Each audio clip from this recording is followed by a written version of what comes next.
I'm economist Mike Brandl. One question I often get asked is, why do we need sustainable finance? The short answer is our current mode of financial thinking is outdated and broken.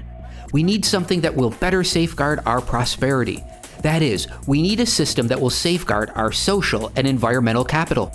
To see why, let's take a step back. The decades after the Second World War, well, things were pretty good in Western Europe, the US, Canada, Australia, New Zealand, and Japan. Using the vernacular of sustainable finance, things were great in terms of financial and social capital. Incomes across the board rose, healthcare improved, life expectancy increased, rates of poverty declined, and so on. Thus, financial capital, F, went up as real incomes and wealth increased. And so did social capital, S. People's wellness improved, access to food, water, clothing, healthcare, all improved. Thus, both F and S increased in the early decades following the Second World War. The only loser in that time period was E, environmental capital, but we hardly noticed. The picture started to change in the 1970s. There became a growing awareness and concern over the environmental damage that was being done. But as time went on, by the 1980s and into the 1990s, conditions had worsened. Driven by globalization and technological change, and exacerbated by political choices, climate change became a growing threat. At the time, we saw growing income and wealth inequality, all the while the social safety net was slowly being chipped away.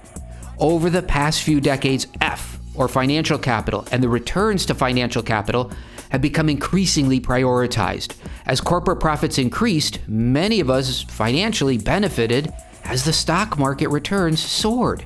But the price has been high in terms of E, environmental capital, and S, social capital.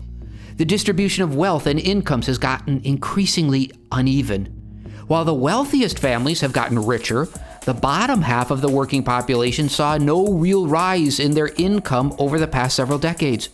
Even worse, the social safety net has been shredded. Economic uncertainty has increased as it's become more and more difficult for people to make ends meet.